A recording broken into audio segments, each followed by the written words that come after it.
Welcome to section 3.4. This is the 26th session of the CISSP exam prep series. In this session, we'll cover how you turn analysis into a real defense. We'll answer several questions. What is continuity planning? And what plan does it produce? How do you develop a strategy that decides which risks to fight?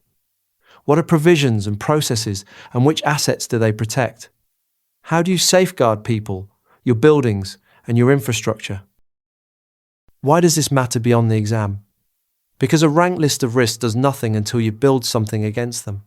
Picture a regional bank that knows a power failure could freeze its branches. Knowing it changes nothing. Installing backup generators and a standby site changes everything. Continuity planning is where the analysis finally becomes concrete protection. As a security professional, this is the stage where your work starts holding real weight against a real disaster. So, what is continuity planning, and what does it produce? This phase takes the prioritized risks from your impact analysis and builds strategies to shield your protected assets from harm. It has two subtasks: strategy development and provisions and processes. The output is a continuity of operations plan, which spells out how you keep critical functions running from the moment a disruption hits through up to a month of sustained operation. Think of it like a hospital's surge plan. Once you know which departments must never close, you design exactly how they stay open when the building is under strain. How do you develop a strategy that decides which risks to fight? Strategy development is the bridge from analysis to action. You take the prioritized list and decide which risks the plan will actually address. You cannot defend against everything, because a zero downtime posture against every possible threat is simply impossible to fund. So you return to your maximum tolerable downtime estimates and sort each risk into acceptable or must mitigate. Some calls are obvious. A blizzard threatening a facility in a desert is negligible and acceptable, while a monsoon in a region that floods must be mitigated. Cost always frames the decision, since it only makes sense to mitigate when the mitigation costs less than the expected damage. Think of it like choosing which home repairs to make before a rough winter. You fix the failing roof, but you let the squeaky door wait.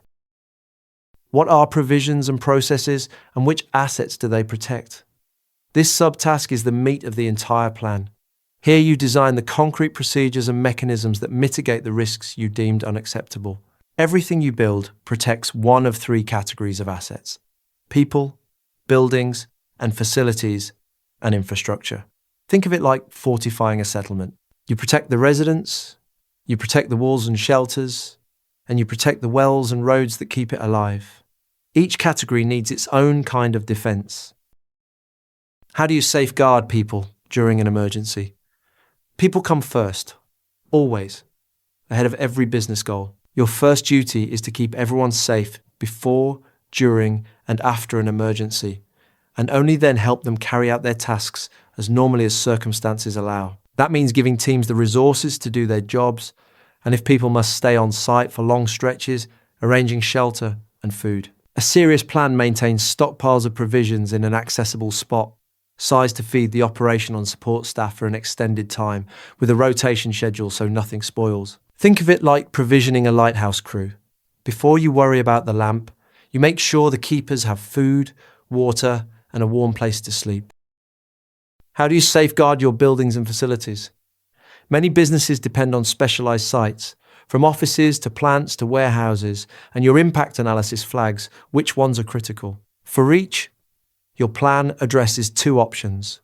Hardening provisions strengthen the existing facility against identified risks, ranging from something as simple as fixing a leaky roof to installing reinforced shutters and fireproof walls. When hardening is not feasible, you turn to alternate sites where operations can resume faster than the maximum tolerable downtime allows.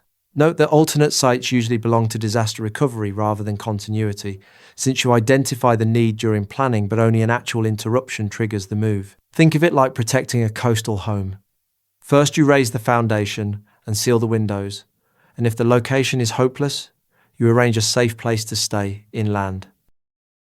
How do you safeguard your infrastructure?